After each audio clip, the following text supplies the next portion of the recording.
জেলা এবং কেন্দ্রীয় নেতৃবৃন্দ, বাংলাদেশ জাতীয়তাবাদী দলের সংগ্রামী আহ্বায়ক এবং আমার সহযোদ্ধা যুগ্ম আহ্বায়কবৃন্দ, মাগুরা পৌর থানার নেতৃবৃন্দ সহ মহিলা দল, জাতি দল, স্বেচ্ছাসেবক দল, যুব দল, ছাত্র দল এবং অন্যান্য সংগঠনের নেতৃবৃন্দ এবং সামনে উপবিষ্ট কৃষক ভাইয়েরা, আসসালামু আলাইকুম ওয়া রাহমাতুল্লাহ। আসলে বক্তব্য দেওয়ার সময় নেই, আমাদের প্রধান অতিথি বক্তব্য রাখবেন। আমি আপনাদেরকে খুব অল্প সময়ের মধ্যে দু একটি কথা বলতে চাই। স্বৈরাচার হাসিনা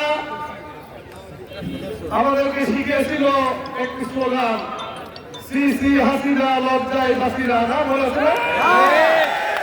কারণ কি এত নিকৃষ্টতম কাজ করেছিল বাংলাদেশের মানুষ, তার ক্ষমতায় থাকা অবস্থায় তাকে একটু ঘৃণার কীটে পরিণত করেছিল।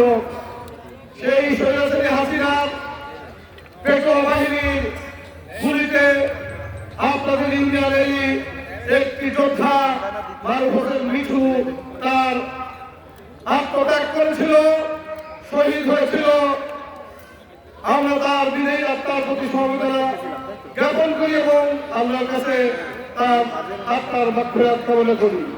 সেই সাথে সারা বাংলাদেশের যে যোদ্ধারা, যে শহীদরা তাদের আত্মত্যাগের বিনিময়ে, তাদের জীবনের বিনিময়ে, রক্তাক্ত অধ্যায়ের মাধ্যমে বাংলাদেশে নতুন যুগের সূচনা করেছে, তাদের সকলের প্রতি আমাদের কৃতজ্ঞতা এবং আল্লাহর কাছে আমরা তাদের আত্মার মাগফিরাত কামনা করি।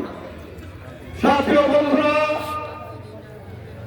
আমাদের ভারপ্রাপ্ত চেয়ারম্যান যে কৃষক সমাবেশের ডাক দিয়েছেন সারা বাংলাদেশে সকল ইউনিয়ন পর্যায়ে, সেই সমাবেশের ধারাবাহিকতায় মাগুরার বিভিন্ন অঞ্চলে চলছে। একটি হচ্ছে আজকের এই হাজিপুর ইউনিয়নের কৃষক সমাবেশ।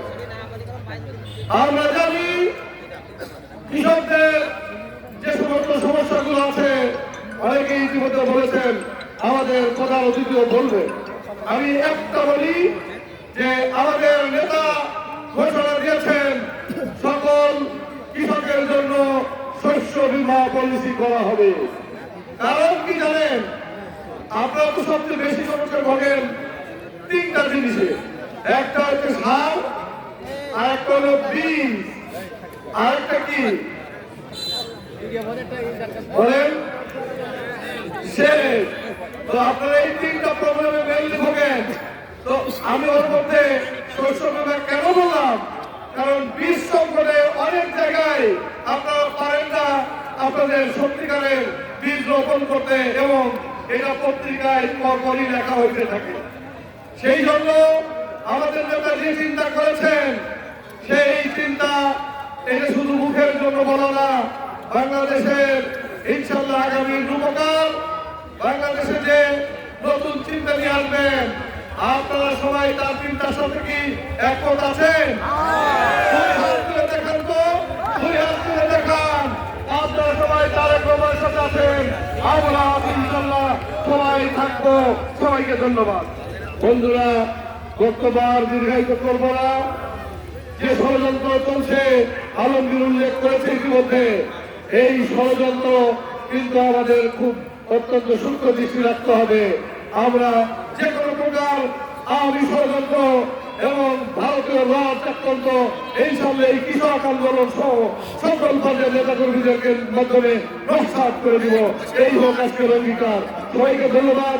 বাংলাদেশ জিন্দাবাদ, বাংলাদেশ জাতীয়তাবাদী দল জিন্দাবাদ, খালেদা জিয়া জিন্দাবাদ, শহীদ অমর হোক, তারেক রহমান বীরের বেশে আসবে ফিরে বাংলাদেশে। আসসালামু আলাইকুম।